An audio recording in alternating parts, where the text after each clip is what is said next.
Three, two, one. Good morning, ladies and gentlemen. Welcome to the Founders Log, behind the scenes of American Butcher's Jerky. I'm your host, Calvin Wineland, and today is the 27th of March, meaning this is our 16th iteration of the Founders Log, a weekly basically breakdown of behind the scenes to American Butcher's Jerky. We talk about things that have progressively happened over the course of last week, things we've learned, things we are going to achieve, and things that are going to happen as we continue to move forward. We've got the talking points. We've got the morning cup of Joe. Today is Saturday. We're keeping discipline and consistency over motivation. We talked about this in last week's iteration of the Founders Log. We talk about the importance of keeping on a schedule, talking about the importance of making sure that we are doing the steps necessary to continue developing our business, continuing to progressively get better each week, and this is a perfect opportunity to do just that. So, without further ado, let's get right into today's topic of conversation. And what I want to do is cover a few different things that we've happened over the last week. It has been a very successful week in some avenues and a unsuccessful week in other avenues. And I say that because I'm trying to determine which avenue of approach we start with first. Do we talk about the highs of the week, or do we talk about the lows of the week? And I think what I'm going to do is just kind of start at the top of my little talking points list here and basically work my way down. What I've done is, as things progressively happen throughout the week, I've gotten a notes pad and I just kind of jot down saying, hey, this worked, or hey, this didn't. And it allows me to kind of have some talking points throughout this podcast here through the Founders Log. So one thing that I want to do is talk about the consistency of doing something easier or doing something right. There's a lot of times where doing something the easier route is not always doing something the right route. And why am I talking about this? Well, for an example is for those of you who have never had an American Butcher's Jerky bag, or you have, on the back of our bag, I'm just going to grab one right now. On the back of our bag, I always put the batch number and the dry date. And so what the batch number does is tell you what individual bag this specific one is over the course of our entire duration of a business. So example, this specific bag is batch number AC0275. So this is the American Classic AC 275th bag, and it was dried on March 15th, 2021. So as I was receiving our order, so we just obtained more jerky. Last week we were sold out completely, so we put in an order through our folks, through our own business, and I went through American Butcher's entity of its own and was like, hey, we need some more jerky.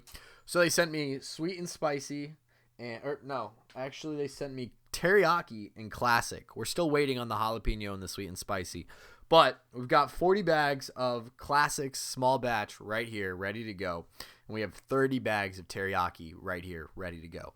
Anyways, what I was doing was I usually am the one who writes those batch numbers on there, and so I was starting to write them out, and as you can assume, writing 40 batch numbers on those bags can take a lot out of you. So I was like, well, why don't I just go and get a stamp? Why don't I make my life easier, run to the store and just buy a stamp that I can just change the number out as I was getting through it? And I was like, oh, this is going to be this is no easy solution. I mean, this is going to be perfect. It's going to save me time. It's going to save. So I made it through like 10 bags writing it. And I was like, all right, innovation idea, going to Office Depot. They were going out of sale. So they had a going out of sale, closing sale. And so I went over there. I bought two different labels. One was the date stamp and one was this number stamp. And I bought an ink pad. And I was like, awesome. We got it. Cost like $15. I was like, this is a no-brainer. This is going to save me a lot of time.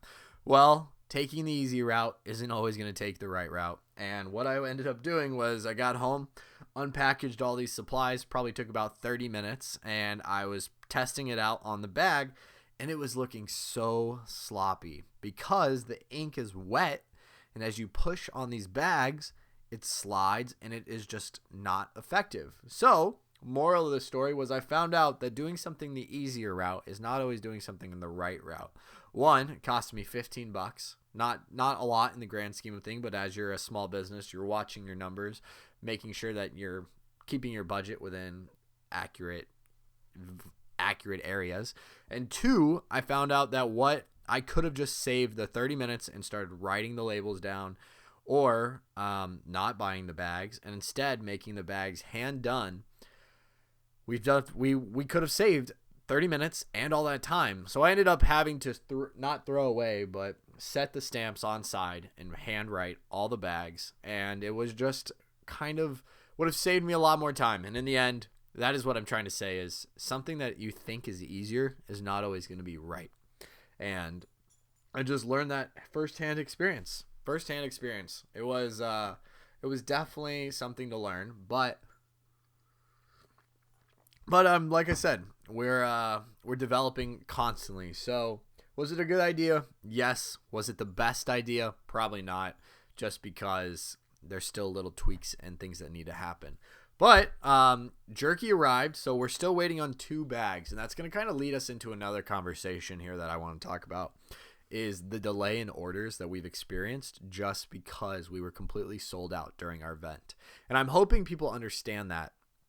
And so last week we talked about how we were writing thank you cards to all these customers. We had a few customers that we hadn't sent out thank you cards yet because they had ordered some additional product with their donation overseas. So I wanted to make sure that they got the thank you card with their product. Well, some of those products were the jerky sticks that we were donating overseas, and so some people bought them for themselves. Well, what I've kind of have realized is your schedule does not always align up with your manufacturer's schedule, with your customer's schedule. It doesn't always quite line up exactly right. So what I mean by this is we had put in these orders, gotten all these orders, and we wanted to get all this product, but we hadn't planned for how much product we were going to be shipping out. So I was almost completely sold out of product even before we started this 4x4 for 48 running event. And had we had more product, would we have sold more? Yes, probably. That's a safe assumption. But jerky we were almost sold out of, but I let the sticks go above and beyond. So I only had like 10 Taste of Homes here for customers, but on the website we had something like 50. So what happened was those 50 essentially sold out, but I only could deliver 10 of them. So my thought process behind that was, I'll just order more and I'll send them to the customers with their thank you card and everything's going to be good. Well, our place down in Dallas where we make all of our jerky and sticks, they experienced something with the smoker. There was a hiccup.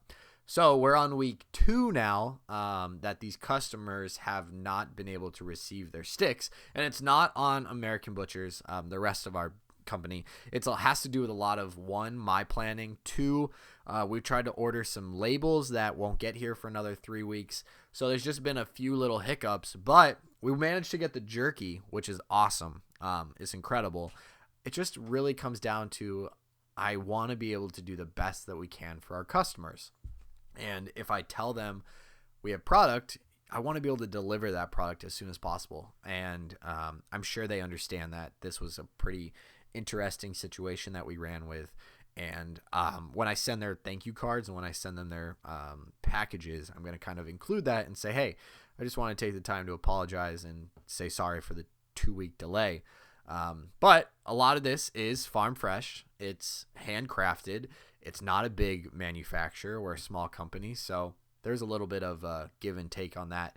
And we're really just trying to do our best here with what we can. And I didn't want to completely sell out and not offer anything. So I just kind of let it grow up and let it extend a little more so that I could provide something better. And so that was really something that was definitely a struggle bus, and we will learn and adapt. The team over at American Butchers, where we make all of our stuff, has done an incredible job. It was made by a combination of both our American Butchers crew as well as our Beyond the Butchers crew at our restaurant. They have done an outstanding job, at least on the jerky so far that we've received. The packaging is crisp. It looks great. We still have 2 boxes on the way of the sweet and spicy and the jalapeno. And then we have another box that was just shipped out with those sticks. So that's exciting. It should arrive sometime next week. And then hopefully we will be able to ship out some overseas and start fulfilling the rest of the orders that need for our customers who have put in additional orders. But yeah, developing that is going to be something that we will always strive to be better. What in a dream world is I want a customer to place an order, and i.e. I can package that order and fulfill it that same day, or at a most wait 3 days. And that's something that I will just have to develop a stock inventory here so that we can make those things happen, or at least be a little more transparent about what it is and when it is that you will be receiving your order. Continuing on, that was a lot, but what I wanted to also continue on is talking about budgeting appropriately. So when we received all this product, it was important that we had enough income coming in as a business to essentially fulfill all these needs. So buying the product, buying labels, buying other supplies that we need to make this happen. And what I've started to try and do as a business owner is I want the business to successfully run itself when it comes to finances, as opposed to me continuing to finance it out of my own personal money. And what you want to do is you want to not continue to throw your own personal money into something. You eventually want the business to be able to be self-sufficient and start paying you as a business owner. You want to see some return. And this has come to a question that I've thought about oftentimes is how much money should you throw into a business before you should stop throwing money into a business because it's not turning around and making any profit. And that is probably something that we can talk about on another conversation all at once, because it's going to be keeping us pretty full. But what I've done is it's important to budget appropriately. And sometimes if you are using the mentality that your business is going to be paying for business expenses and not using your personal entrepreneurial money, so taking from your own personal money as a business owner, you're going to have to make some certain areas that need to be cut.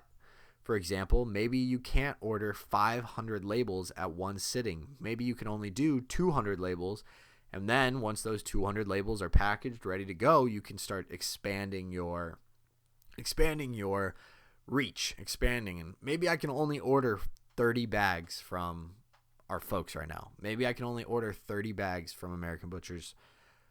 But, once we sell those 30, you make a little bit of a profit, and maybe you can instead buy 35 bags next time when things come through.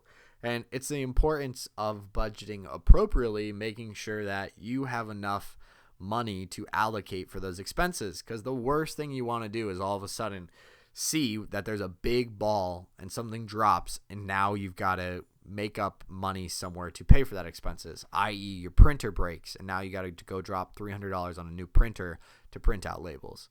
It's something that we've developed and something that we are considering and taking note of. I've developed spreadsheets and kind of very money management, so that money cash flow in is very important. And I see that when I'm making discounts, when you're creating price points for your product, when you're developing these prices that you're going to see, you start to really see how crucial those numbers are.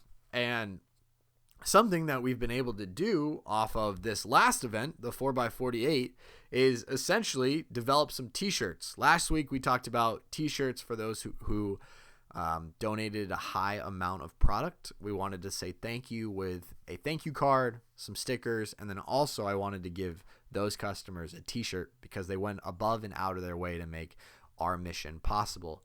And so for those customers, we ordered these t-shirts, and we have been able to stay within our budget, but we're very close to that budget. So we have some good news on t-shirts, and that transitions us into one of our final topics for today, is t-shirt proof and concept.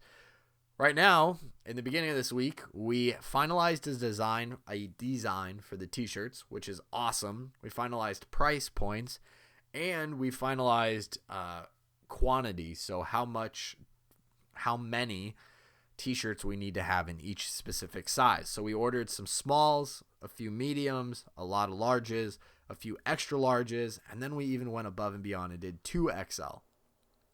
But what we had to do was now figure out, okay, how many of those do we have to order in a specific size? That was a big thing. A lot of what we've seen is a lot of our male customers are probably in the XL to large, and then some of our female customers are either a few in the smalls, maybe in the mediums, and a little in the larges or more. And so what we've tried to do is allocate those numbers appropriately through our manufacturer who's doing our t-shirts, and we kind of got their recommendation as to what quantity should be. Basically, essentially, we gave them a dollar amount, and this was like, this is what we want to spend. And they're like, awesome, this is how many shirts you can get. And then it was kind of like, okay, based off that number, how do we allocate those into appropriate sizes? And they even went above and beyond because we had a request to receive a 5XL shirt. That's very big.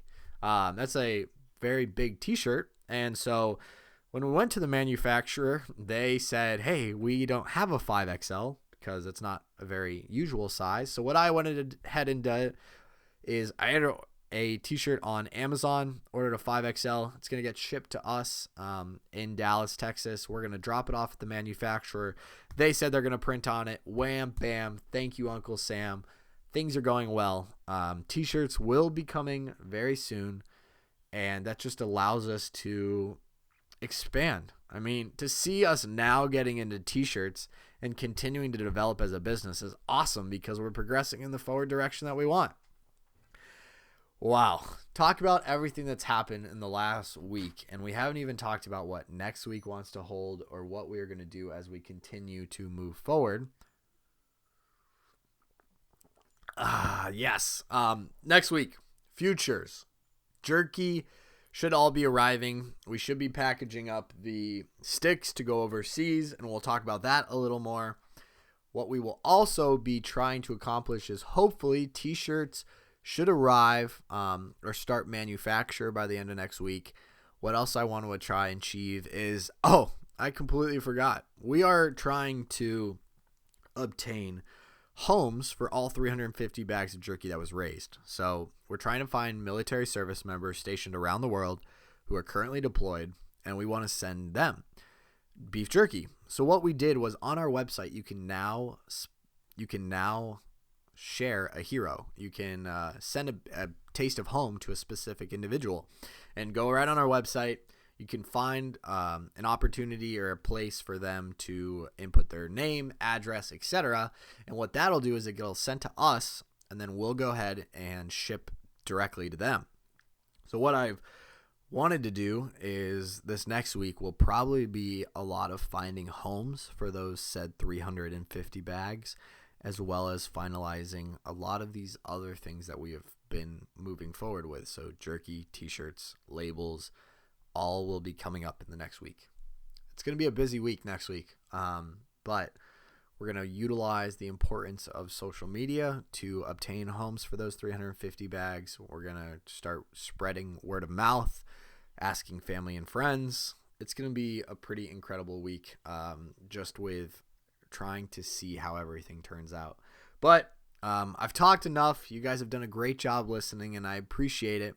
Hopefully this has provided some type of knowledge for you, or at least if it hasn't, you've learned and developed what we as American Butchers Jerky have continued to do. But it looks like Milo, my dog, is ready to get outside, and he's made a giant mess. So without further ado, thank you all for listening. Hope you have a great week, and we will look forward to talking to you on the next week's iteration of the Founders Log. I'm out of here. Thank you all. Bye-bye.